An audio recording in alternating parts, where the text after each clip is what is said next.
Hello everyone, welcome to biology extrema. Myself Yashraj. और आज की वीडियो में हम हिस्टामीन के सेकंड पार्ट को स्टडी करेंगे। ठीक है, जैसे फर्स्ट पार्ट में हमने इसके इंट्रोडक्शन को स्टडी किया था, हमने इसके हिस्टामीन के रिसेप्टर्स को स्टडी किया था, राइट। अब इस पार्ट में हम इसके फार्माकोलॉजिकल एक्शंस, इसके पैथोफिजियोलॉजिकल रूल्स और इसके यूजेस को स्टडी करेंगे। ओके, आइए स्टार्ट करते हैं। सबसे पहले हम स्टार्ट करेंगे इसके फार्माकोलॉजिकल एक्शंस के बारे में। ओके, तो फार्माकोलॉजिकल एक्शन इसका ब्लड वेसल्स पे किस तरह से होता है। तो ब्लड वेसल्स पे दो तरह से एक्ट कर सकता है, या तो ये डायलेशन कॉज करेगा या फिर ये कॉन्स्ट्रक्शन कॉज करेगा। ओके, वेसल्स को डायलेट भी कर सकता है, कॉन्स्ट्रक्ट भी कर सकता है। किन किन को करता है उसके बारे में हमें इसमें स्टडी करना है मेनली।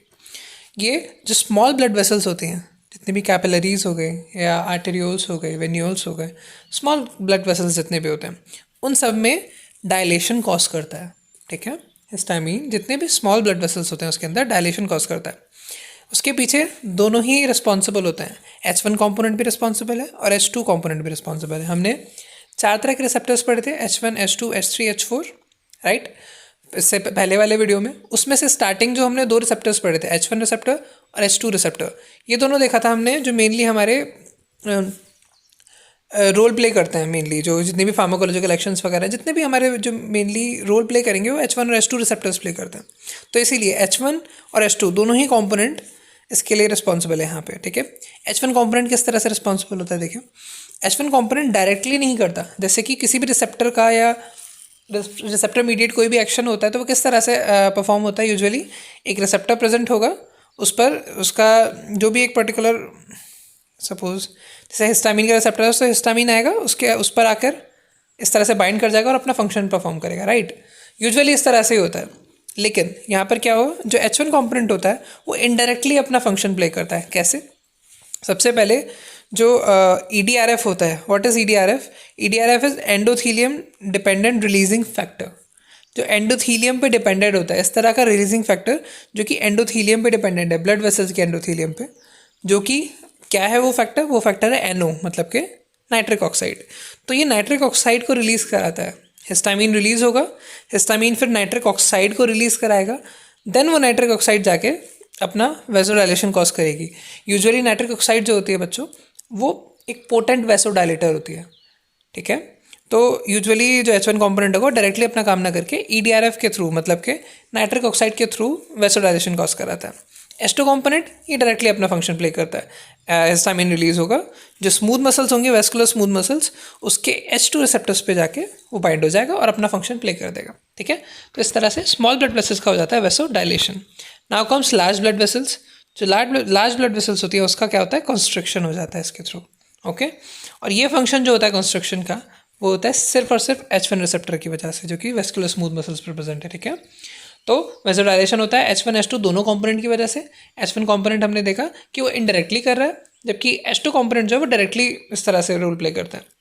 और इनडायरेक्टली जो वो H1 कंपोनेंट कर रहा था वो EDRF, मतलब कि नाइट्रिक ऑक्साइड के थ्रू अपना फंक्शन प्ले कर रहा था। और जो कंस्ट्रक्शन होता है लार्ज ब्लड वेसल्स में, वो H1 रिसेप्टर के थ्रू ही होता है, वो भी डायरेक्टली, सिंपल। ठीक है, नाउ अगर आपने इसको इंट्राडर्मली इंजेक्ट कर दिया, हिस्टामीन को अगर हम इंट्राडर्मली, हमने देखा था कि इससे प्रीवियस लेक्चर्स में स्टार्टिंग में कि हम इसको कभी ओरली नहीं लेते हिस्टामीन को, उसको एडमिनिस्टर नहीं कर सकते। उसके पीछे रीज़न क्या था कि उसका फर्स्ट पास मेटाबॉलिज्म हो जाता है बहुत फास्ट। तो इसलिए अगर मान लीजिए उसका इंट्राडर्मल इंजेक्शन लिया जाए तो उससे ट्रिपल रिस्पॉन्स देखने को मिलता है। ट्रिपल रिस्पॉन्स मतलब कि एक जिस भी जगह पर वो इंट्राडर्मली इंजेक्ट किया जाएगा हिस्टामीन, वहाँ पे एक रेड स्पॉट, व्हील और फ्लेयर, इस तरह के सिम्टम्स देखने को मिलेंगे आपको। लाइक वो जगह जो होगा वो रेडिश हो जाएगा, वहाँ पे एकदम से ब्लड फ्लो बहुत तेज़ बढ़ जाएगा, right.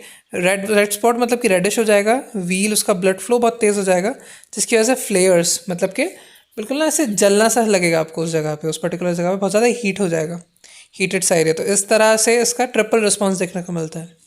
Okay, so this was about the blood vessels. Now इसका हार्ट के ऊपर क्या फंक्शन होता है। हार्ट के ऊपर यूजुअली अगर हम डायरेक्ट इन सीटू हार्ट को देखेंगे, इन सीटू हार्ट क्या होता है बच्चों? मतलब कि किसी भी पेशेंट की बॉडी के अंदर जो, या फिर किसी भी ह्यूमन बॉडी के अंदर जो हार्ट वर्क फंक्शन कर रहा है, अगर उसके अंदर हम देखेंगे तो इसका ऐसा कोई प्रोमिनेंट रोल नहीं है डायरेक्टली। लेकिन जितने गुइनिया पिग्स के आइसोलेटेड हार्ट पे देखा गया, जितने भी गुइनिया पिग्स थे उसके आइसोलेटेड हार्ट पे, मतलब उसके हार्ट को निकाल के फिर उसके ऊपर जब किसी तरह के टेस्ट परफॉर्म करते हैं ना, उसको देखा गया, तब उसमें रेट और फोर्स ऑफ कंट्रैक्शन दोनों को इंक्रीज करने का काम किया हिस्टामिन ने। तो क्या यूजुअली इन सीटू हार्ट में, मतलब कि जो बॉडी के अंदर ऑलरेडी प्रेजेंट है हार्ट, वहाँ पे उतना प्रोमिनेंट रोल नहीं शो किया है, लेकिन एक आइसोलेटेड गुइनिया पिग के हार्ट में उसने रेट और फोर्स ऑफ कंट्रैक्शन दोनों को इंक्रीज किया है हार्ट के। तो ये इसका फंक्शन होता है हार्ट पे। ओके, नाउ देखते हैं नेक्स्ट फंक्शन, जो कि विसरल स्मूथ मसल्स पे। विसरल, यूजुअली ये टर्म बच्चों कब यूज़ होता है विसरल? जब हम इंटरनल ऑर्गन्स की बात करते हैं। यूजुअली इंटरनल ऑर्गन्स को हम विसरा बोलते हैं, that's why visceral smooth muscles, मतलब कि इंटरनल ऑर्गन्स जितने भी हमारी बॉडी के, उनकी स्मूथ मसल्स की यहाँ पे बात हो रही है। ओके, उसमें इसका क्या इफेक्ट होता है? फर्स्ट, ये ब्रोंको कॉन्स्ट्रक्शन कॉज करता है। सो ऑब्वियस है, जितने भी ब्रोंक्यूल्स होंगे आपके, जो कि लंग्स, जो एयर पैसेज वे बनाया हुआ है उन्होंने ब्रोंक्यूल्स, वो ब्रोंक्यूल्स कॉन्स्ट्रक्शन हो जाता है उनका, ब्रोंको कॉन्स्ट्रक्शन। तो एक तो लार्ज ब्लड वेसल्स का कॉन्स्ट्रक्शन कॉज करता है हिस्टामिन, और साथ के साथ ब्रोंक्यूल्स, इनका भी कॉन्स्ट्रक्शन कॉज करता है। ओके, इसके अलावा क्या हो सकता है?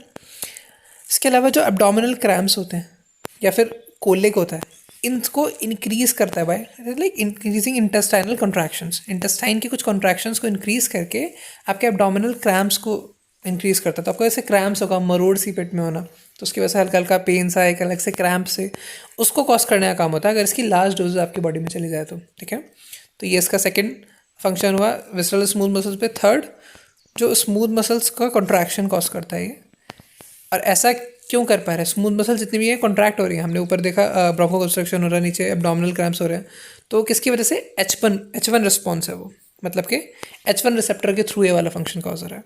So this was its function on visceral smooth muscles. Okay, next one is on the glands. अब ग्लैंड्स पे भी इसके कुछ फार्माकोलॉजिकल फंक्शन होते हैं, like causes marked increase in the gastric secretion. ये बच्चों बहुत इंपॉर्टेंट पॉइंट है। गैस्ट्रिक सिक्रीशन में काफ़ी ज़्यादा इंक्रीमेंट हो जाता है इसकी वजह से। ठीक है, मेनली वैसे तो एसिड और पेप्सिन दोनों का सिक्रीशन होगा, लेकिन मेनली एसिड का सिक्रीशन होता है। तो लाइक जितना भी आपका गैस्ट्रिक सिक्रीशन है उसको एक मार्क्ड इंक्रीज, एक अच्छा खासा इंक्रीज देखने को मिलता है due to histamine, first function. और ये काम करता है किसकी वजह से? जो पैराइटल सेल्स होते हैं उसके ऊपर H2 रिसेप्टर्स होते हैं, उसके थ्रू ये फंक्शन होता है।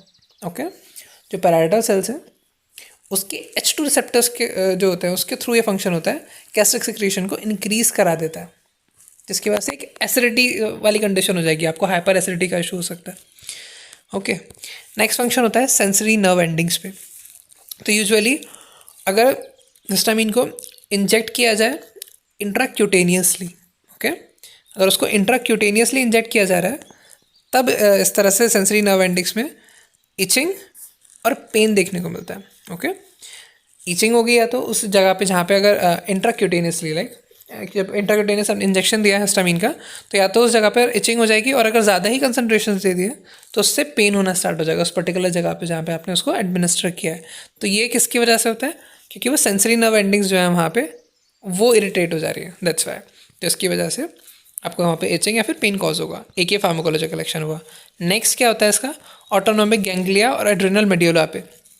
इन दोनों पे क्या फंक्शन है? मेनली जो ADR होता है, एड्रेनलिन, उसका रिलीज़ को स्टिमुलेट करने का फंक्शन होता है, इसके स्टिमुलेशन को प्लस उसके रिलीज़ को, उन दोनों को स्टिमुलेट कराते हैं, जिससे कि एड्रेनलिन क्या करता है अल्टीमेटली? Rise in BP। तो एक सेकेंडरी राइज इन BP जो है वो भी कहीं ना कहीं हिस्टामिन के थ्रू कॉज हो जाता है। ओके, तो इसका ये फंक्शन होता है on autonomic ganglia and adrenal medulla, कि एड्रेनलिन को रिलीज़ कराएगा, एड्रेनलिन से फर्दर BP राइज हो जाएगा।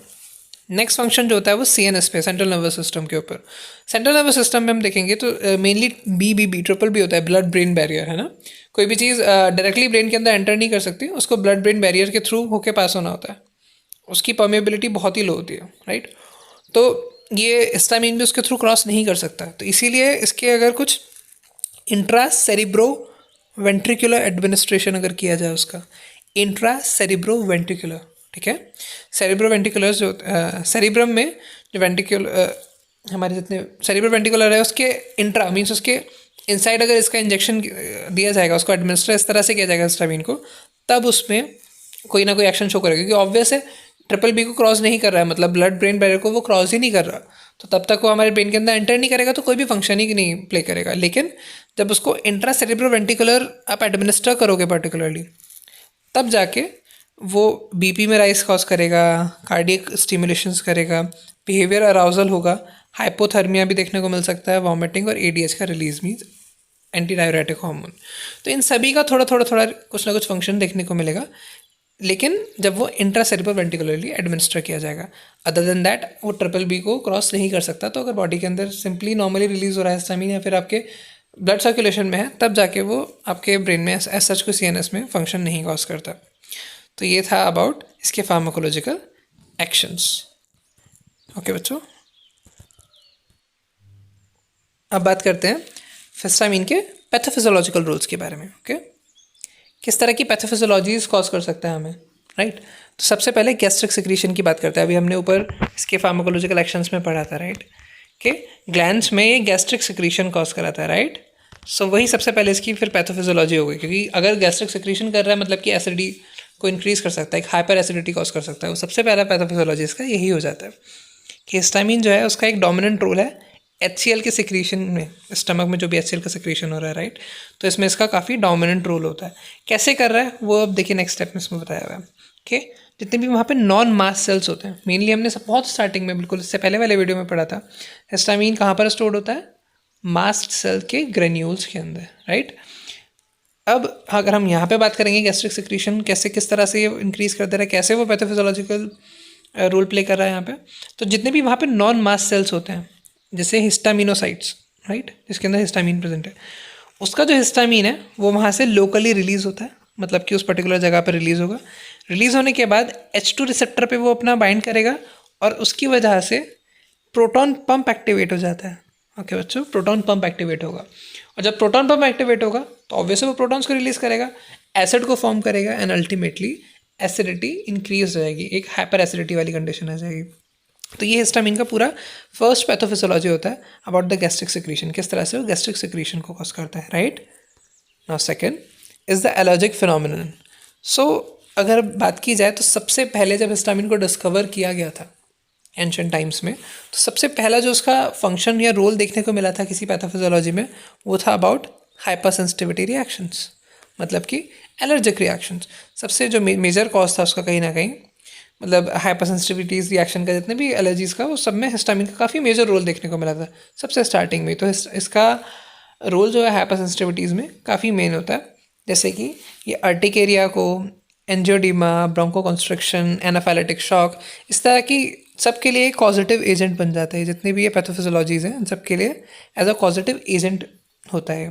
तो ये इसका एक और पैथोफिजियोलॉजी है कि ये एलर्जिक फिनोमेना भी कॉज कर सकता है। नेक्स्ट इसका क्या रोल होता है, as a transmitter. Okay, transmitter मतलब कुछ भी इंफॉर्मेशन को ट्रांसमिट कर रहा है, या तो ब्रेन से हमारे पेरिफेरीज तक या फिर पेरिफेरीज से अगेन ब्रेन तक। तो मेनली हिस्टामिन का क्या काम होता है, ये एक एफरेंट ट्रांसमीटर है। बच्चों एफरेंट और इफरेंट क्या होता है पता है ना। एफरेंट जहाँ पर ए यूज़ हो रहा है, एफरेंट उसका मतलब होता है जब किसी पेरिफेरी से ब्रेन तक इन्फॉर्मेशन लेकर जा रहे हो। ओके, कोई भी ट्रांसमीटर अगर पेरिफेरी से ब्रेन तक लेकर इन्फॉर्मेशन जा रहा है तो उसको बोलेंगे एफरेंट ट्रांसमीटर। और अगर वो इफरेंट होगा, उसके आगे ई लगा हुआ है, तो वो ब्रेन से इन्फॉर्मेशन पेरिफेरीज तक लेके जाएगा। ओके, तो मेनली जो हिस्टामिन है वो किस तरह का ट्रांसमीटर है, एफरेंट, मतलब कि वो पेरिफेरीज से ब्रेन तक इन्फॉर्मेशन लेके जाता है। ओके ओके, सो इस तरह से एफरेंट ट्रांसमिशन शो करता है। और एफरेंट ट्रांसमिशन करता क्या है, इचिंग और पेन सेंसरी नर्व एंडिंग्स में, जो कि हमने इससे जस्ट पहले इसके फार्माकोलॉजिकल एक्शंस में पढ़ा, राइट। अगर हम वहाँ पर इंट्राक्यूटेनियसली इंजेक्शन करेंगे तो फिर पहले तो इचिंग होगी और अगर ज़्यादा अमाउंट कर दिया तो पेन होना शुरू हो जाएगा। तो वो जो इन्फॉर्मेशन ले जाने का काम है वो हिस्टामिन ही कर रहा है, क्योंकि वहाँ पे तो वहाँ पे एज अ एफरेंट ट्रांसमीटर करता है। तो ये इसका एक और पैथोफिजियोलॉजी हो गया। नेक्स्ट आता है, देखो मतलब अभी हम तक जैसे पढ़ रहे हैं अभी तक भी कहीं ना कहीं जो फार्माकोलॉजिकल एक्शंस हैं उसके उसी की वजह से उसकी पैथोफिजियोलॉजीज निकल के आ रही हैं, राइट। सो इस तरह से ये आपस में इंटरलिंक्ड होते हैं यूजुअली। नेक्स्ट होता है role in the inflammation. So inflammation में भी इसका रोल है, किस तरह से है, क्योंकि ये वेसोडाइलेशन का मीडिएटर है, राइट। हमने स्टार्टिंग में देखा था ये वेसोडाइलेशन कॉज कर रहा था H1H2 कंपोनेंट की वजह से। अभी हमने जस्ट इस वीडियो के स्टार्टिंग में पढ़ा ना, फार्माकोलॉजिकल एक्शन सबसे फर्स्ट था कि वेसोडाइलेशन कॉज करता है। तो हिस्टामिन वेसोडाइलेशन का मीडिएटर है, उसकी वजह से कहीं ना कहीं इन्फ्लामेशन कॉज करता है।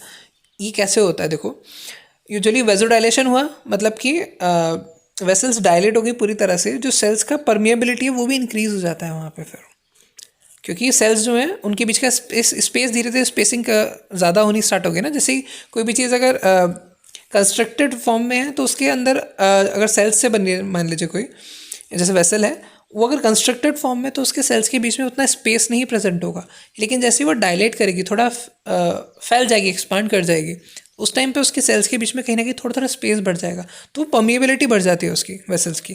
जैसे ही परमिएबिलिटी बढ़ती है, इंटरसेल्युलर फ्लूइड बाहर के साइड में चला जाता है, एक्स्ट्रा सेलुलरली चला जाता है, जैसे ही मूव करता है वहाँ पे इन्फ्लामेशन कॉज करता है। इस तरह से कहीं ना कहीं ये इन्फ्लामेशन में भी अपना रोल प्ले करता है हिस्टामिन। तो ये इसको एक और पैथोफिजियोलॉजी हो गई। नेक्स्ट पैथोफिजियोलॉजी होती है इसकी टिश्यू ग्रोथ एंड रिपेयर के ऊपर। ओके, अगर हम यूजुअली देखने को मिलता है ऐसा कि जितने भी ग्रोइंग और रीजनरेटिंग टिश्यूज़ थे उसके अंदर इसका बहुत ही हाई कंसंट्रेशन देखने को मिला। हिस्टामिन खूब सारे कंसंट्रेशन में प्रेजेंट था जितने भी ग्रोइंग और रीजनरेटिंग टिश्यूज़ थे, तो ये भी इसका कहीं ना कहीं एक रोल हो गया पैथोफिजियोलॉजिकल। नेक्स्ट है इन हेडेक। हेडेक में यूजुअली ना जितने वेस्कुलर हेडेक्स होते हैं उसमें इम्प्लीकेट किया है इसको। थोड़े बहुत वेस्कुलर हेडेक्स में देखा गया है सर्टेनली, बट कोई कंक्लूसिव एविडेंस नहीं है इस चीज़ के लिए, तो एग्जैक्टली इस बात को नहीं बोल सकते ये हेडेक कॉज करता ही करता है, इसका मेजर रोल नहीं है। एक पैथोफिजियोलॉजी मेजर पैथोफिजियोलॉजी का ये पॉजिटिव एजेंट नहीं हुआ, बट कुछ सर्टेन वेस्कुलर हेडेक्स में इसको इम्प्लीकेट किया गया। सो ये सब इसके अबाउट द पैथोफिजियोलॉजिकल रोल था। नाउ अगर हम इसकी यूज़ की बात करें तो इसका कोई भी थेरापेटिक यूज़ नहीं होता बच्चों, क्योंकि यूजुअली मतलब और किसी थेरापेटिक यूज़ में काम नहीं आता। इसके मेजर जो हमने ऊपर पढ़े जितने फार्माकोलॉजिकल एक्शन, तो हमारी बॉडी में क्या क्या एक्शन कर रहा है, कुछ पैथोफिजियोलॉजीज भी कॉज करता है, लेकिन डायरेक्टली इसका कोई थेरापेटिक यूज़ हिस्टामिन का पर्टिकुलरली नहीं होता है। फर्दर हम आगे एंटी हिस्टामिनिक्स पढ़ेंगे, उनका रोल होगा कि हिस्टामिन को रोकने में किस तरह से रोल है, बट हिस्टामिन खुद में कोई थेरापेटिक यूज़ नहीं यूजुअली कॉज करता। So this was all about the histamine. Thank you.